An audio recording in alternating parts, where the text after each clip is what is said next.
membuka hati kami untuk mendengarkan kebenaran yaitu firman. Kami akan baca, akan bersama. Tuhan, pakailah kami, berbicara kepada kami sehingga firman itu membuatkan kami, menolong kami dan lebih. Terima kasih Tuhan, berbicaralah kami siap dalam nama Tuhan Yesus kami. Haleluya. Amin. Silakan duduk. Salam. Puji Tuhan. Saya buka masker dulu. Hari ini firman Tuhan judulnya berkat-berkat Tuhan atas orang benar. Amin. Haleluya. Kita belajar berkat-berkat Tuhan. Saya rasa dan saya percaya saudara siapapun pasti merindukan berkat-berkat Tuhan, ya. Setiap kita tentunya hidup dari berkat-berkat Tuhan. 28 tahun perjalanan rumah tangga saya dengan Ibu Hana, semuanya saya mau katakan adalah berkat Tuhan.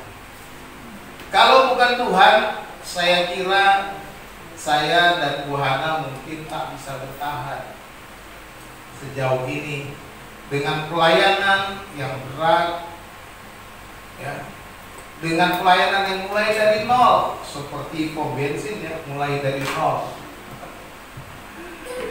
dari nggak ada apa-apa, ya, dari kesederhanaan kami berdua bisa berjalan sampai sekarang. Dan Tuhan mengaruniakan 4 orang anak, ya. Keempatnya puji Tuhan bisa sekolah dan dicukupkan Tuhan. Bahkan 2 di antaranya gemuk-gemuk, ya. Siapa? 2 gemuk, artinya sehat-sehat. Puji Tuhan. Ini semua berkat Tuhan. Ini semua kemurahan Tuhan. Kalau bukan Tuhan, tidak mungkin bisa menjalannya. 28 tahun perjalanan yang cukup panjang. Ini juga tantangan buat yang baru menikah, buat yang akan menikah, buat yang sudah menikah, yang mungkin.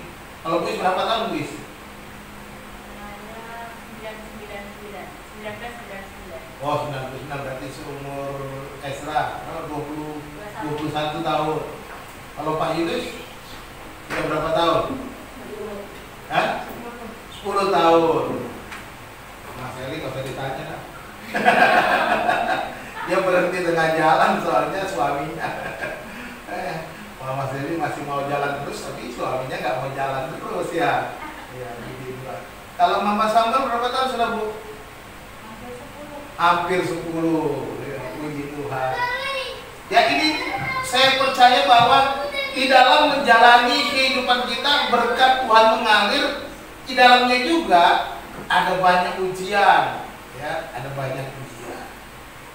Nggak ada berkat itu datang mungkin tanpa ujian, ya. Nah, kita akan belajar berkat-berkat Tuhan atas orang benar. Di sini orang benar siapa? Orang benar di sini dia mewakili ada orang-orang yang percaya kepada, orang yang takut akan Tuhan, itu orang benar, ya. Orang yang takut akan Tuhan. Ini, ya. Kita belajar dari Mazmur 112. Ya, kita berbaca Mazmur 112 ayat 1 sampai ayat 10, ya. Ini saya sengaja buat pendek-pendek supaya bisa dibaca, ya. Saya akan baca ayat 1, saudara baca ayat 2, dan seterusnya bergantian, ya. Saya mulai baca. Haleluya, berbahagialah orang yang takut akan Tuhan, yang sangat suka kepada segala perintahnya. Anak cucunya akan berasa di bumi, angkatan orang benar akan diberkati.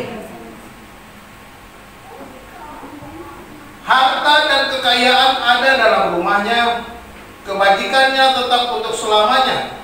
Di dalam serbitlah bagi orang benar, kasih penyayang orang yang adil. Mujur orang yang menaruh belas kasihan dan yang memberi pinjaman, yang melakukan urusannya dengan sewajarnya. Sebab Dia akan membayar selama-lamanya, orang benar itu akan hidup selama-lamanya. Ia tidak takut kepada kabar celaka. Hatinya tetap penuh kepercayaan kepada Tuhan. Hatinya teguh, ia tidak takut, sehingga ia menghadap berat pada lawannya.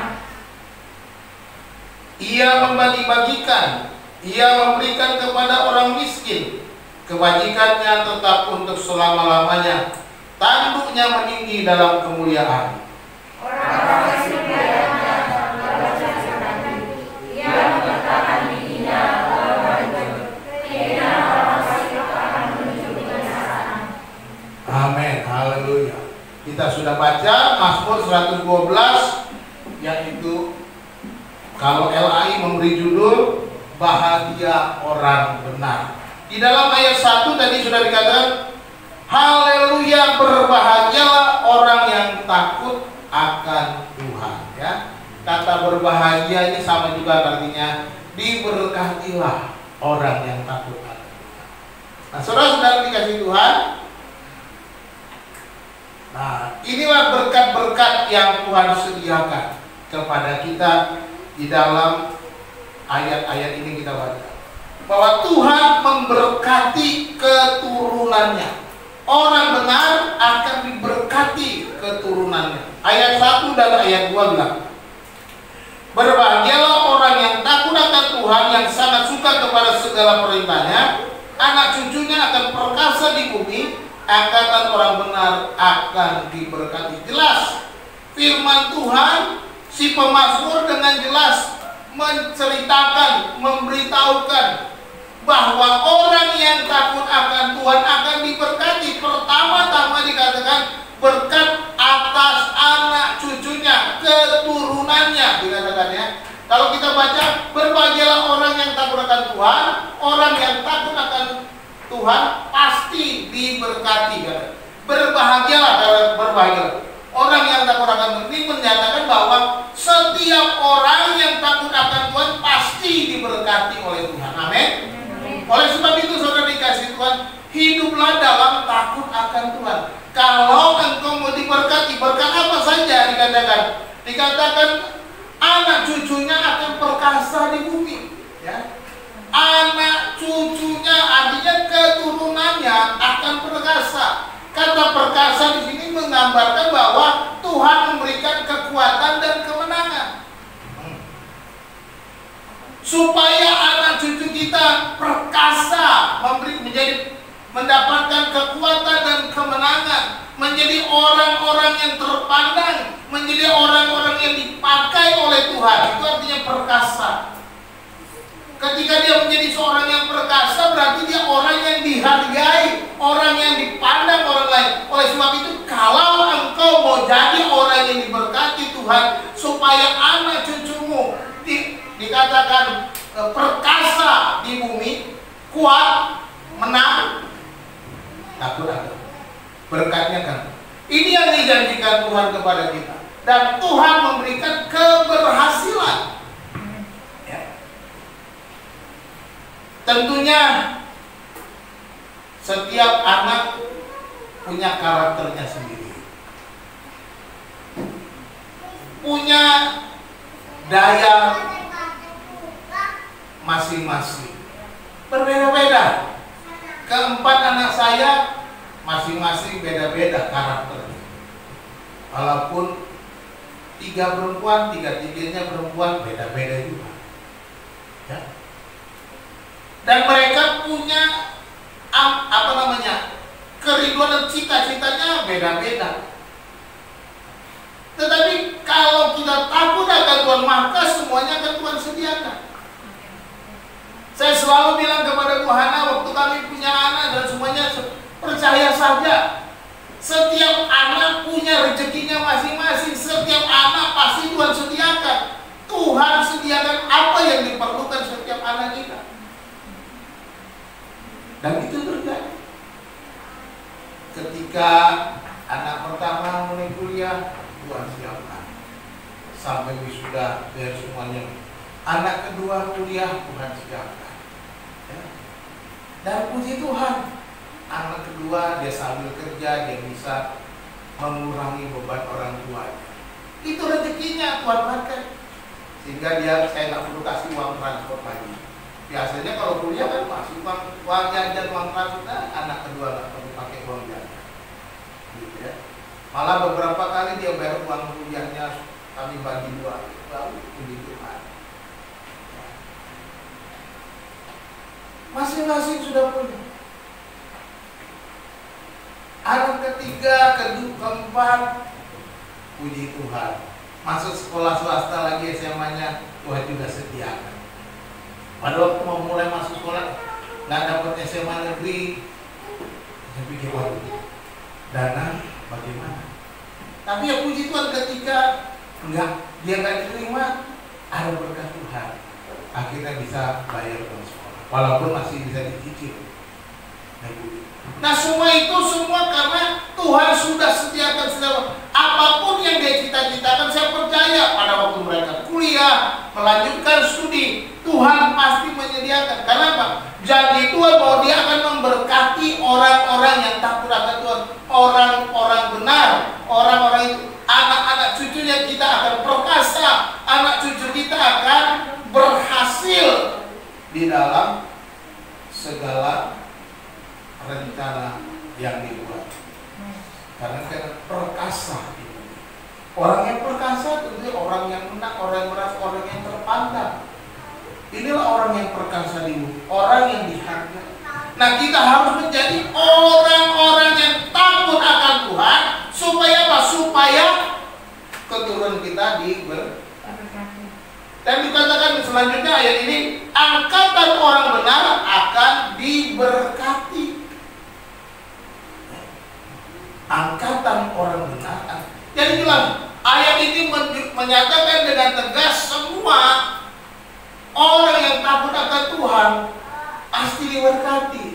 Mengapa? Si pemazmur mengatakan ini bukan sekedar kata-kata, tetapi ini sebagai suatu pengalaman di mana Tuhan bekerja di dalam hidupnya sehingga dia menyampaikan kebenaran ini, sehingga supaya setiap orang yang mendengarnya, setiap orang yang membacanya, setiap orang yang mendengar nyanyian mazmur ini, mereka hidup dalam takut akan Tuhan karena mereka mau berpegang kepada janji-janji Tuhan. Inilah yang kita mau.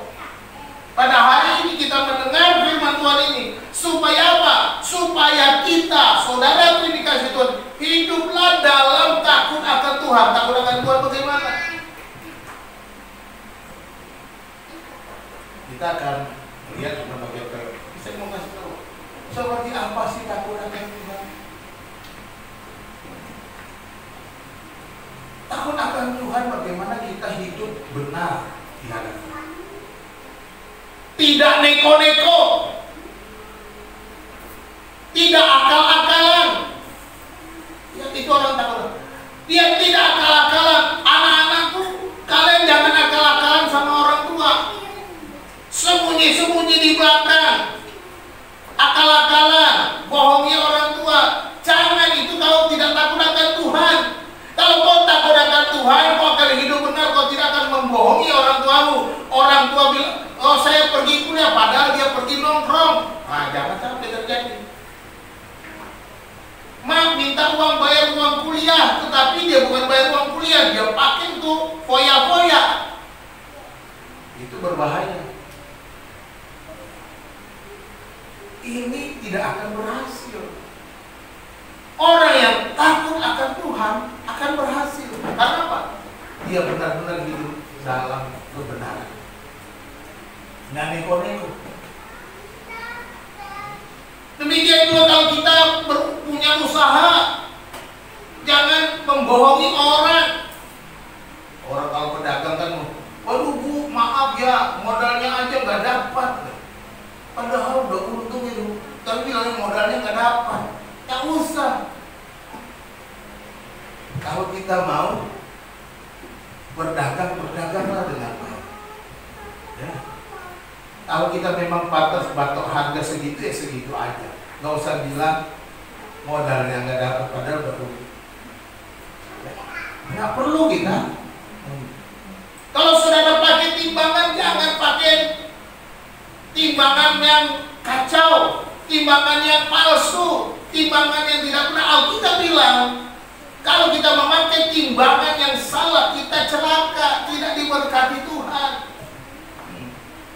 Jadi kalau mengukur dua pedagang-pedagang yang suka pakai timbangan, juga timbangannya itu dikasih berat supaya sudah jadi sekilo, padahal sudah dilebihkan beratnya 1 on. Akhirnya cuma 900 ons, ya kan gitu. 900 ons dibilang sekilo. Nah, gitu kira-kira. Nah, ini yang harus kita perhatikan, ya. Jadi jangan sampai kita hidup dalam kelicikan, berbohong, dusta. Itu tidak takut. Soalnya kita belum nggak ada yang tahu, dia nggak tahu, kita orang lain nggak tahu. Tapi ingat baik-baik, Tuhan tahu. Tuhan tahu perbuatanmu, Tuhan tahu apa yang kau pikirkan, Tuhan tahu apa yang kau lakukan, sekalipun itu di tempat yang tersembunyi. Kalau kau takut akan Tuhan, kau akan jaga hidup yang kudus di dalam kebenaran. Karena angkatan orang benar akan diberkati. Kuncinya takut akan Tuhan memberkati anak cucu, ya. Takut akan Tuhan memberkati anak cucu diri. Kalau engkau takut akan Tuhan, maka anak-anakmu akan perkasa. Takut akan Tuhan, anak-anakmu juga akan takut akan Tuhan. Itu yang pertama. Berkat yang pertama, berkat orang benar, yaitu Tuhan memberkati keturunan. Yang kedua, ayat 3. Ayat 3 sampai ayat yang kelima. Berkat yang kedua yaitu Tuhan memberkati rumahnya, rumah tangganya, gitu ya, rumahnya, seisi rumahnya. Apa saja yang diberkati? Dikatakan ayat 3, harta dan kekayaan ada dalam rumahnya, kebajikannya tetap untuk selamanya, di dalam gelap terbit terang bagi orang benar, pengasih dan penyayang orang yang adil, mujur orang yang menaruh belas kasihan, dan yang memberi pinjaman, yang melakukan urusannya dengan sewajarnya. Ya. Harta dan kekayaan ada dalam rumahnya, kebajikannya tetap untuk selamanya. Jadi kita lihat di sini berkat secara materi dan berkat kebajikan. Tuhan memberkati rumahmu dengan hartamu. Katakan harta dan kekayaan ada dalam. Mari kita mulai menyelidiki kehidupan kita, mereview lagi. Seperti apa perjalanan hidup kita? Saya sangat percaya firman Tuhan. Sangat percaya firman Tuhan. Ketika Yesus berkata, carilah dahulu kerajaan Allah dan kebenarannya, maka semuanya itu akan ditambahkan kepadamu. Ini bukan basa-basi. Ini bukan sekedar penghiburan. Ini bukan sekedar rayuan gombal supaya saudara ikut Yesus. Ini bukan rayuan bujuk rayu. Yesus berkata, cari dahulu kerajaan Allah dan kebenarannya, takut akan Tuhan, maka semuanya itu apa? Kalau dikatakan di ayat sebelumnya, semua yang kau makan, semua yang kau pakai, semua yang kau minum, semuanya akan ditambahkan kepadamu. Artinya Tuhan akan menambah-nambahkan berkat jasmani, harta. Sebagaimana dikatakan di ayat yang ketiga Mazmur 112, harta dan kekayaan ada di dalam rumah. Tuhan akan tambah dan tambah terus-menerus. Itu jadinya. Dan ini yang berkata Tuhan Yesus sendiri. Yesus sendiri yang berkata, Cari dahulu kerajaan Allah dan kebenaran, maka semuanya itu akan ditambahkan. Haleluya. Ini Yesus sendiri. Sekali lagi saya katakan, ini bukan sekedar bujuk rayu supaya saudara tertarik ikut Yesus. Tidak. Ini bukan bujuk rayu. Tapi ini adalah cara hidup yang harus kita lalui. Ketika kita percaya, Yesus yang saudara percaya akan memberkati engkau kalau engkau hidup dengan benar. Ya. Engkau sudah punya Yesus, sudah punya keselamatan, engkau sudah diselamatkan dari dosa, sudah diampuni dari dosa. Tetapi engkau harus hidup berkemenangan, hidup berkelimpahan. Itu artinya hidup berkemenangan di mana engkau hidup dalam damai sejahtera, sukacita, dan Tuhan menambah-nambahkan. Akan Tuhan tambah-tambah. Ya. Tuhan tambahkan. Bahkan bukan hanya materi, tapi dikatakan juga kebajikan tetap untuk selama-lamanya. Diberikan kebajikan. Kebajikan itu bukan kebijakan, ya. Bajik itu sikap hati yang baik, bermoral, hidup benar, itu kebajikan. Dan juga bisa menjadi berkat. Jadi ketika kita hidup takut akan Tuhan dengan harta dan kekayaan ada dalam rumahnya, kebajikannya tetap untuk selama-lamanya. Makanya dikatakan di dalam ayat selanjutnya kan, di dalam gelap terbit terang bagi orang benar, pengasih dan penyayang orang yang adil. Di dalam gelap terbit terang bagi orang benar, pengasih dan penyayang orang yang adil. Muncul orang yang menaruh belas kasihan dan yang memberi pinjaman, yang melakukan urusannya dengan sewajarnya. Ya. Dia akan dipenuhi dengan berkat kemurahan hati. Tapi jadi orang-orang yang diberkati akan menjadi lebih baik. Dia tidak rakus. Dia tidak mementingkan diri sendiri. Dia tidak pelit, dia tidak cheating menipu, tapi dia akan menjadi lebih bajik, punya kebajikan tetap. Kenapa? Dia akan menjadi berkat, dia punya kemurahan hati, dia akan berbagi.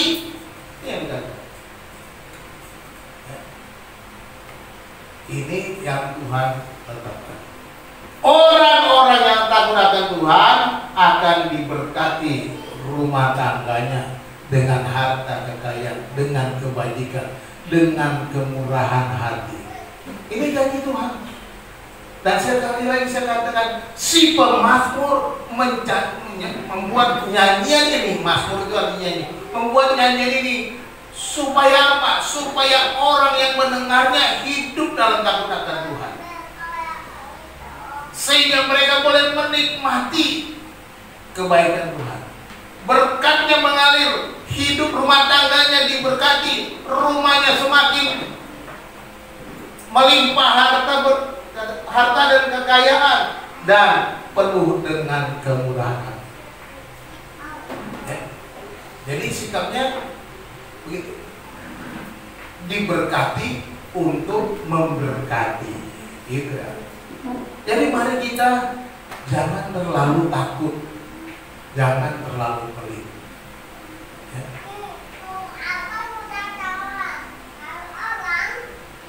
Jangan takut kekurangan ketika kita memberi. Jangan takut, sebab Tuhan sudah sediakan. Selalu saya katakan beberapa waktu yang lalu, kalau engkau mau memberi, Tuhan sudah sediakan berkatnya untuk engkau beri. Dan itu sudah Tuhan sediakan. Jadi ketika engkau sudah disediakan, lakukan itu. Jangan tahan, jangan pakai untuk dirimu. Ketika engkau tahan dan merasa mau pakai dulu jangan. Karena kita harus menunjukkan bahwa kita orang yang memiliki kebajikan, orang yang bermurah hati, orang yang memberi bantuan, mujur, orang yang menaruh belas kasihan, ya, mujur, beruntung. Ini firman Tuhan. Orang yang mempunyai belas kasihan itu beruntung, mujur, dan kata yang memberi pinjaman. Memberi pinjaman. Ingat baik-baik. Bedakan antara pinjaman dengan hutang. Meminjam dengan berhutang beda. Ya. Tapi pinjaman bisa jadi hutang. Itu yang harus kita pelajari. Pinjaman selama kita tepat waktu membayar, dia bukan hutang. Contoh, cicilan rumah, cicilan mobil, cicilan kendaraan. Selama saudara bayarnya pas tepat waktu, tidak terlambat, itu bukan hutang. Tetapi ketika sehari terlambat, itu jadi hutang saudara. Itu ya.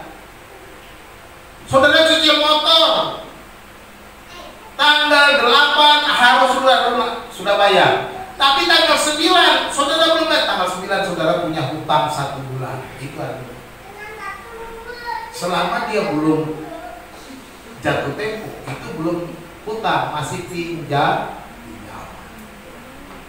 Nah, kita sebagai orang benar, orang percaya dikatakan memberi pinjaman. Dalam Alkitab ketika kita memberi pinjaman, kita tidak boleh meminta bunga. Halo, Pak rugi dong. Ya. Kalau hitungan matematika, saudara mungkin rugi.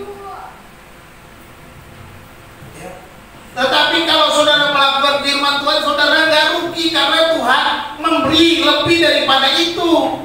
Itu dia. Tuhan akan memberkati lebih lagi supaya jadi yang membayar keuntungan itu Tuhan. Maka kadang-kadang muncul orang yang menaruh belas kasihan dan yang memberi pinjaman. Yang membuat untung itu Tuhan, bukan saudara memaksa orang. Boleh mau pinjam? Ya boleh sih pinjam, tapi 25% ya. Waduh. Ya. Jangan. Malah kita bilang, jangan kalau ada orang yang meminjam kepadamu, jangan kau pergi ke rumahnya. Lihat ya. Oh, ini jaminan ya, nggak boleh. Alkitab bilang begitu, nggak boleh Pak. Ini barang boleh jadi jaminan nggak? Saya mau kasih pinjam tapi ini jaminan, nggak boleh. Tapi kalau orang itu datang, Pak, aku mau pinjam ini pegang, ya pegang aja, tapi jangan saudara paksa. Lebih baik saudara ya sudah. Gak usah pakai apa namanya jaminan. Kalau kau bisa memberi pinjaman, beri. Tapi jangan sampai engkau datang kepada dia seperti debt collector, mengancam bayar hutang. Kalau enggak kau masukkan penjara. Nggak boleh. Beri pinjaman. Beri dia pinjaman dengan kelonggaran. Ya kenapa? Dikatakan bilang mujur, beruntung. Kenapa? Tuhan yang ini. Saya katakan ini, enak Pak Firman ngomong begitu, ngomong doang. Bukan, saya sudah ngalami. Kalau ada orang saya bantu, orang saya mau pinjam kok nggak pernah saya tanya-tanya, nggak pernah kapan bayar, nggak pernah. Nggak pernah saya suruh orang tolong pergi sana tagih uang sana, nggak pernah. Ya.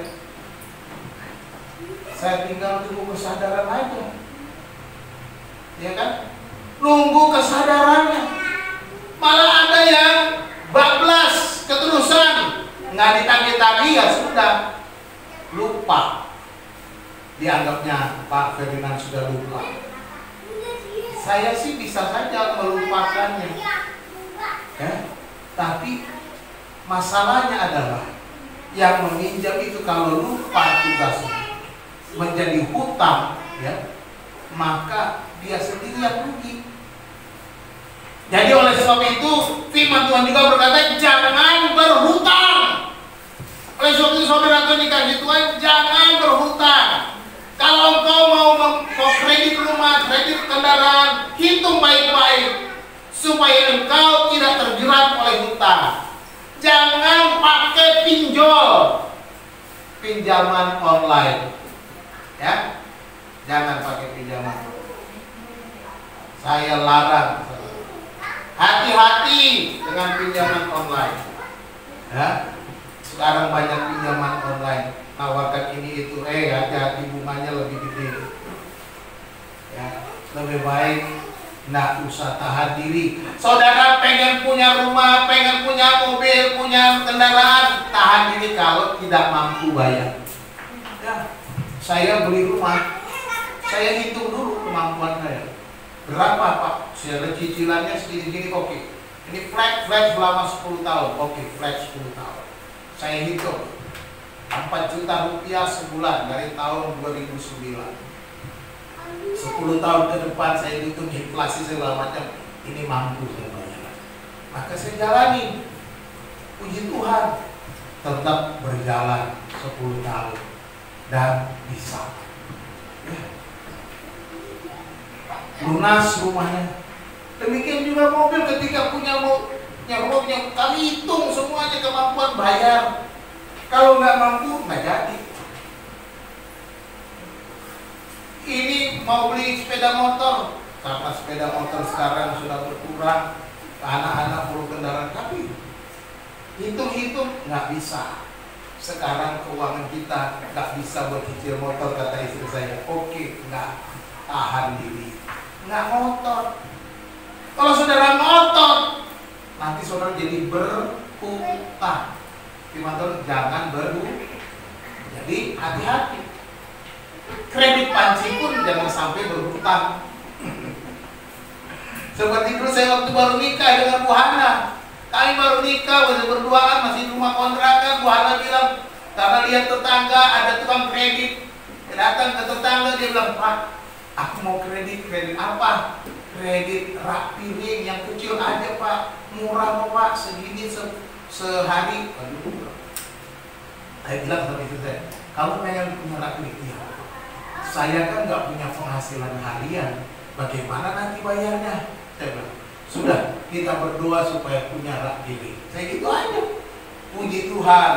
Tuhan waktu itu tinggi, nurut. Yang akhirnya bisa kebeli rak piring. Ya kan? Walaupun rak piring kecil itu cuma berdua, ngapain gede-gede kan? Ya. Itu yang kami lakukan. Jadi kami tahan diri. Saya bilang nggak bisa, nanti kita repot. Digedor-gedor tiap hari, mendring, kredit, katanya. Bu, cicilannya Bu. Hati-hati. Jadi hati-hati. Kita akan diberkati dengan kemurahan. Jangan berubah, ya. Jadi, kata kuncinya, takut akan Tuhan melimpahkan berkat dalam rumah tangga. Amin. Takut akan Tuhan melimpahkan berkat. Yang ketiga, Tuhan melindungi dari musuhnya. Ini berkat yang ketiga, ayat 6-8. Sebab ia tak akan goyah untuk selama-lamanya, orang benar itu akan diingat selama-lamanya. Ia tidak takut kepada kabar celaka, hatinya tetap penuh kepercayaan kepada Tuhan. Hatinya teguh, ia tidak takut, sehingga ia memandang rendah para lawannya. Haleluya. Tuhan melindunginya dari musuh dia. Sebab ia takkan goyah untuk selama-lamanya. Haleluya. Yang merah ini perhatikan. Takkan goyah untuk selama-lamanya, orang benar itu akan diingat selama-lamanya. Ada kekuatan menghadapi musuhnya. Dia bilang takkan goyah. Takkan goyah. Saudara dikasih Tuhan, mungkin saudara tidak memusuhi orang lain, tapi mungkin juga ada orang yang memusuhi saudara. Itulah musuh yang dimaksudkan. Orang yang membenci saudara, orang yang menjadi saingan saudara, orang yang tidak suka kepada saudara, ada di sekitar saudara. Saudara nggak memusuh, merasa tidak punya musuh, tetapi ada orang-orang yang memusuh. Tetapi Tuhan menjanjikan kekuatan selama-lamanya. Takkan goyah sampai selama-lamanya, untuk selama-lamanya dikatakan. Tuhan memberikan kita kekuatan. Ia tidak takut kepada kabar celaka. Nggak takut. kesaksian istri tadi ya, nggak takut kabar celaka, mertua sakit segala macam gitu, nggak takut karena percaya kepada Tuhan, karena ya, hatinya tetap penuh kepercayaan kepada Tuhan, percaya perlindungan, nggak takut. Ini kan berbicara tentang kabar celaka, mungkin ada, orang bangsa-bangsa akan menyerang, nggak takut ya, santai. Kenapa? Dia percaya perlindungan Tuhan, dia percaya pada Tuhan. Ini yang dilakukan orang benar, orang yang takut akan Tuhan akan percaya ada kekuatan, ada perlindungan.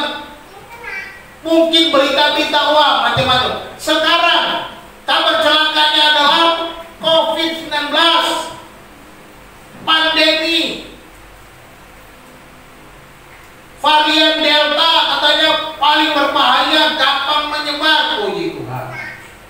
Ya memang kita harus waspadai, tapi jangan takut. Itu dulu penting. Kalau saudara takut, ya cepat mati. Kenapa? Ketika saudara takut, imunnya turun. Ya, jadi jangan takut. Ya, jangan takut. Kabar celaka. Misria jangan jadi orang penakut. Ini perlu didoain kayaknya. Kayak misria perlu tumpang tangan untuk menghilangkan rasa takut. Ya, nggak perlu takut. Kalau saudara ada di kamar mayat atau di tempat sunyi, nggak usah takut. Saya sudah bolak-balik masuk kamar mayat, biasa aja. Ya, karena orang-orang mati di kamar mayat itu, saudara omel-omelin, nggak bakalan melawan. Nah, yang berbahaya kalau dia baru melawan, itu dia baru saudara takut. Ada mayat melawan, nah itu aneh, ya. Tapi saya yakin, saya pernah masuk ruang mayat di RSCM. Itu kayak lemari-lemari banyak banget. Ditarik mayat,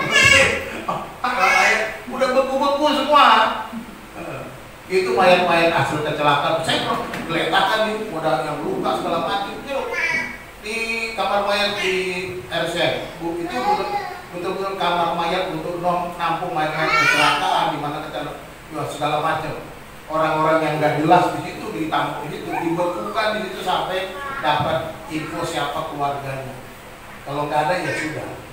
Dan kebanyakan, nah itu dijadikan, diambil organnya untuk mahasiswa kedokteran, untuk belajar, bukan untuk komersial, bukan dijual belikan.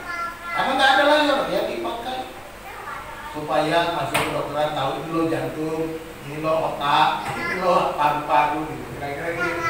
Itu bukan diperjualbelikan. Kalau diperjualbelikan itu salah. Mereka gunakan untuk kebaikan, ya, untuk kebaikan orang lain. Jadi, dengan dokter itu belajar, dia pintar, dia bisa membantu orang lain, kan gitu kan, itu untuk kebaikan. Walaupun ada dokter juga yang membuat tarif yang mahal, gitu. Ada dokter yang buat tarif yang murah, malah nggak bayar gratis. Seperti dokternya Deddy Corbuzier itu, luar biasa tuh dokter, kaget saya. Dia jual mobil untuk bayar pasiennya. Itu dia. Akhirnya Deddy Corbuzier digerakkan hatinya, kasih uang 1 koper, kasih mobil Fortuner harga 500 juta. Kalau dia kasih uang mobil Fortuner 500 juta, saya yakin itu uangnya 1 koper mungkin 1 M kali. Dia bilang, pakai ini Pak dokter untuk membantu orang-orang susah. Haleluya. Ada dokter yang begitu, mengabdi betul-betul. Ya, saya dengar kesaksian itu, dia diajar orang tuanya. Kalau kamu punya 1, bagikan kepada orang lain. Kalau kamu kasih setengah, itu tidak menolong dia, kasih 1 itu, kamu gak dapat apa-apa. Itu diajarkan orang tuanya, dia lakukan. Jadi dia punya mobil, dia jual mobil buat bayar pasien, untuk biaya obat pasien. Luar biasa. Nah, kita lihat, jangan takut kabar celaka, jangan takut hal-hal buruk. Sekarang pandemi, jangan takut kehidupan. dengan kepercayaan penuh kepada Tuhan. Apa? Tuhan melindungi. Dan saya katakan bolak-balik, kalau waktunya Tuhan panggil, pasti dipanggilnya. Kita nggak tahu kapan dipanggil. Apakah melalui pandemi atau melalui yang lain, macam-macam. Karena panggilan Tuhan itu tidak kita duga, kita nggak tahu kapan dan caranya bagaimana. Hanya Tuhan yang tahu. Oleh sebab itu percaya saja kepada Tuhan. Jangan takut kabar celaka, jangan takut segala macamnya. Tuhan ini akan menolong. Hatinya teguh, ia tidak takut sehingga ia memandang rendah para lawannya lain. Jaminan kemenangan atas musuh-musuh. Dia dikatakan di sini kan, dia tidak takut, hatinya teguh. Ia tidak takut sehingga ia memandang rendah para lawannya. Ingat Daud? Daud yang kecil ketika melihat Goliat. Goliat yang tinggi besar dengan senjata lengkap menantang bala tentara Israel. Ketika Daud mendengar, wow, ini orang meremehkan Tuhan. Nah, ini dia. Dia merasa bahwa Goliat ini sudah melecehkan Tuhan, merendahkan Tuhan. Itu sebabnya dia takut, dia tidak takut dengan badan besar. Dia tidak takut dengan senjata Goliat. Dia tidak takut dengan perlengkapan yang dimiliki Goliat. Dia datang kepada Raja Saul dan biar aku menghadapi Goliat. Raja Saul bilang, apa iya dong? Kecil begini, ya sudah, nggak ada jalan lain, kata Saul. Mumpung ada yang berani, dicoba aja. Dia lalu memperlengkapi Daud dengan pakaian perang. Daud kedodoran, nggak ada yang pas. Daud bilang, ini mengganggu saya kalau mau berperang, katanya. Biar saja saya begini saja, kata Daud. Ya sudahlah, kamu lawanlah Goliat. Saul sudah pasrah. Akhirnya Daud, dia pergi ke sungai, dia cari batu, ya, dia pilih batu-batu yang pas ukuran. Kemudian dia datang kepada Goliat. Dia berseru kepada Goliat, engkau datang dengan membawa pedang, tetapi aku datang dalam nama Tuhan. Dia datang dalam nama Daud, tidak tahu karena dia percaya kepada Tuhan. Dia memandang rendah lawannya karena apa? Dia datang dalam nama Tuhan. Dia tidak takut dengan Daud, Goliat yang besar, tubuh tinggi, tegap. Tetapi Daud datang dalam nama Tuhan. Dia kemudian memutar tali, dia lempar dan tepat mengenai dahi. Dan akhirnya Goliat jatuh terkapar, dikalahkan oleh Daud yang kecil. Jadi saudara dikasih Tuhan, jangan merasa saudara kecil, jangan merasa saudara nggak ada apa-apanya, jangan merasa saudara nggak mampu, tapi juga jangan sombong. Wah, saya bisa, saya bisa. Jangan seperti Goliat, bersikaplah seperti Daud. Dia tidak mengandalkan dirinya. Dia bilang, singa sudah kulawan, serigala sudah kulawan, tapi karena Tuhan. Kalau aku menghadapi Goliat, aku yakin karena dengan pertolongan Tuhan aku akan bisa mengalahkan Goliat. Jadi tetap percaya kepada Tuhan. Kalau engkau punya kemampuan, kalau engkau punya finansial, kalau engkau punya kedudukan, jangan sombongkan semua itu, tapi tetap andalkan Tuhan. Amin. Semua itu alat. Keuanganmu, hartamu, badanmu, kesehatanmu, kekuatanmu, kedudukanmu, itu alat yang Tuhan bisa pakai. Tapi jangan andalkan itu. Andalkan Tuhan di atas segala-galanya. Hatinya nggak takut. Dia akan seperti Daud. Dia berani melawan Goliat. Nggak takut dengan badan Goliat yang besar. Kata kuncinya, takut akan Tuhan memberi kemenangan. Takut akan Tuhan akan memberikan kita kemenangan. Lalu ayat 9-10 ini merupakan kesimpulan. penutupnya ya, orang benar tetap menjadi berkat. Ayat 9 sampai 10. Ya, ayat 9 dulu kita lihat. Ini semua. Orang benar diberkati, ia membagi-bagikan, ia memberikan kepada orang miskin, kebajikannya tetap selama-lamanya, tanduknya meninggi dalam umur. Jadi kesimpulannya dari semua itu, orang benar itu orang yang takut akan Tuhan akan diberkati. Tetapi orang fasik akan celaka. Orang fasik melihatnya lalu sakit hati, ia menggertakkan giginya lalu hancur. Keinginan orang fasik akan menuju kepada kebinasaan. Ini. Jadi si pemasmur menyimpulkan sendiri, kalau engkau hidup fasik, inilah kau celaka. Kalau engkau hidup benar, takut akan Tuhan, maka engkau akan diberkati. Jadi kau pilih sendiri.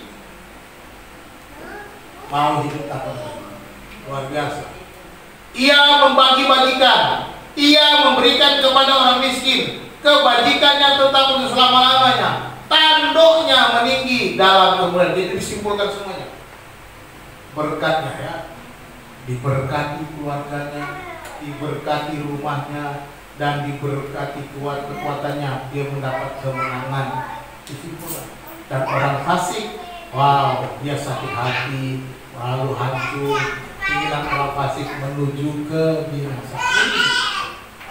Oke, jadi kita lihat inilah perlindungan Tuhan bagi orang berkat. Tuhan melindungi keturunannya, Tuhan melindungi kekayaannya, Tuhan melindungi dari musuhnya. Ada berkat ya.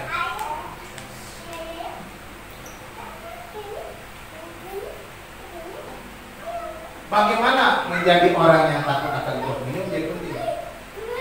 Oh, ini nggak masuk ya?